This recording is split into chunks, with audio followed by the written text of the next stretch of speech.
Welcome po to my daily vlog. Kamusta po kayo? So, bago po ako mabigay ng isang salita na mga inspiration quotes, mga inspiring words. So nais kong batiin yung mga nagsiselebrate ng kanilang birthday ngayong December 7 po. Sa lahat po na nagsiselebrate ngayon, happy birthday sa inyong lahat, lalo na kay Ma Jiray, Miriam Jeray na nagsiselebrate ng kanyang birthday ngayon. So happy birthday po sa inyo, isang kapatid sa pananampalataya, at naway bigyan ka ng Diyos ng karunungan at kaalaman na galing sa Kanya. So yun, happy birthday sa inyo lahat. So mga kapatid, share ko lang sa inyo. So sana ingatan ninyo yung inyong kalusugan. Kumain kayo ng masustansyang pagkain po na makakabuti sa ating pangangatawan. So habang bata pa, so try natin na sanayin yung ating sarili na iwasan yung mga pagkaing nakakasira sa ating kalusugan. So may mga pagkain talaga na kung dadamihan mo, so makakasama talaga sa kalusugan mo.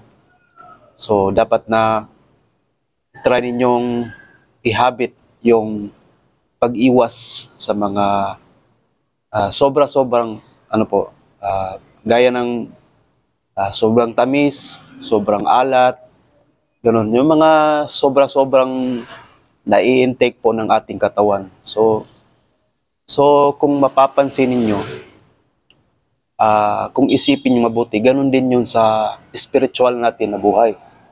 So makakasama din po sa ating kaluluwa yung sobra-sobra pong nai-experience po natin. Halimbawa, yung mga bawal na. So nasisiyahan ka sa isang bagay, ngunit dinagdagan mo pa ng to the next level na yung kasiyahan na na-experience mo. So nakakasama na sa sarili. So alam nyo na yung ibig kong sabihin. So ganun din po yun. So may mga pagkain na kinakain natin na nakakasama sa ating kalusugan. So ganun din po sa spiritual na pangangatawan. So may mga pagkain din tayong pagkain tayong kinakain, yung spiritual na pagkain po, na nakakasama po sa ating kaluluwa. So, kung ano yun, malalaman nyo yun kasi yung pagkain na sinasabi dyan sa banal na aklat, yun yung pagkain na, yun yung daily,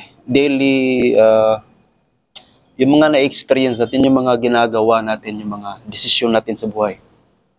Gaya ng sinabi ng ating Panginoon na ako'y may pagkain na hindi ninyo nalalaman. So, ang ibig niya palang sabihin, ang pagkain niya ay yung task na ibinigay sa kanya ng kanyang ama. Yun yung pinapagawa sa kanya ng kanyang ama. So, ganun din yung gagawin natin. Kung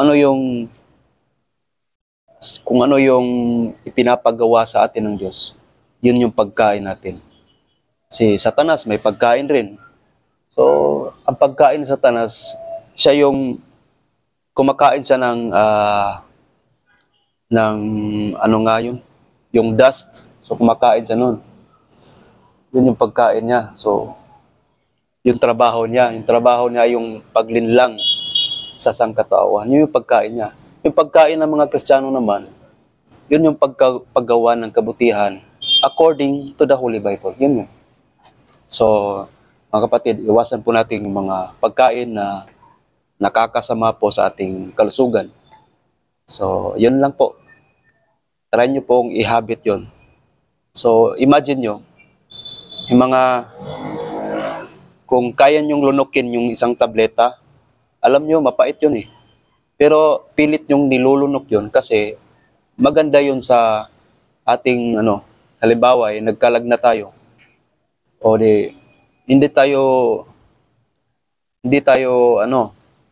hindi mawawala yung lagnat kung hindi tayo iinom ng gamot.